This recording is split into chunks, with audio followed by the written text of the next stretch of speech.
The Prime Minister has been floating the idea of trying rental payments to credit scores, tying them together.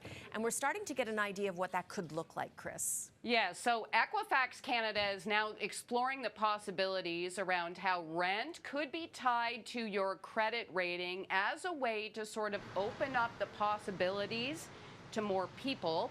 The agency says it's been testing small volumes of rental payment data to assess its suitability. Now, an Equifax study found that including alternative data could establish or enhance the credit scores for millions of Canadians. And the CEO at Equifax Canada, Sue Hutchison, says this is important to young Canadian consumers, new Canadians, and other underserved consumers. Now, the federal government announced last month that it wants to see rental payment history count towards credit scores, and then in the budget last week, Ottawa called on banks, fintechs, and credit bureaus to prioritize launching tools that would allow renters to opt in to reporting their rent payment history. Now, the timing on this might not be great. Elizabeth Mulholland, she is the chief executive of charity Prosper Canada, says many people are struggling with higher rental costs and may not be able to pay their rents on time. So she is hoping that people will have the ability to opt in or opt out, depending on the situation. I mean, if it's not going to help you, you don't want that on your credit rating, right? Definitely, definitely. Okay, well, it was another winning day on the markets, and Elon Musk can take a little bit of the credit for that growth, Chris. Yes, and it's going to be very interesting to see what happens going forward. So shares in Tesla did snap a 7-day losing streak today, and then after the closing bell, the company reported earnings, and the earnings not great. So worse than expected profits and revenue for a third consecutive quarter. The company is weighed down by slowing EV demand. First quarter revenue missed on estimates. Adjusted earnings per share also missed. Operating income and sales below expectations.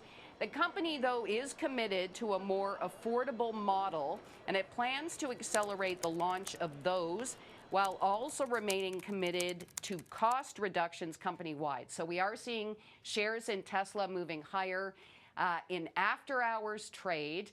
And ahead of this earnings report, we did see a winning day on Bay and Wall Street. In fact, on the S&P, it was the best day in about 2 months, while the TSX was higher for a fifth straight day, a little bit because of Tesla.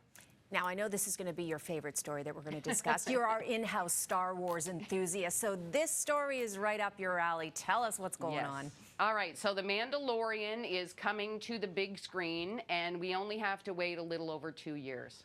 Way too long, in my opinion. Way too long. You're not going to forgive me for this, but I don't know what The Mandalorian is. Oh, sorry. It's okay. I won't hold it against you. You're a nice person. It's a fun little Star Wars offshoot, let's say, a TV show that ran for 3 years. And you've probably heard about Baby Yoda, Cynthia. Nope.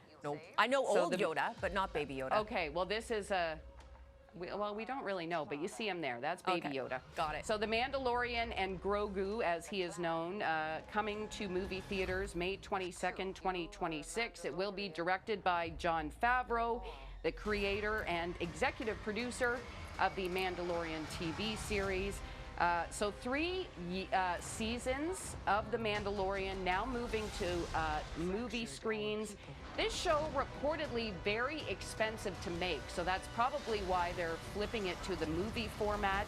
Reports suggest $15 million per episode, mostly because of inventive filming techniques. So, wow. Yeah, I guess it's cheaper to make one movie than a whole bunch of TV shows. That makes sense. All right, Chris, I know you've got it marked in your calendar. Thanks very much. Good to see you tonight.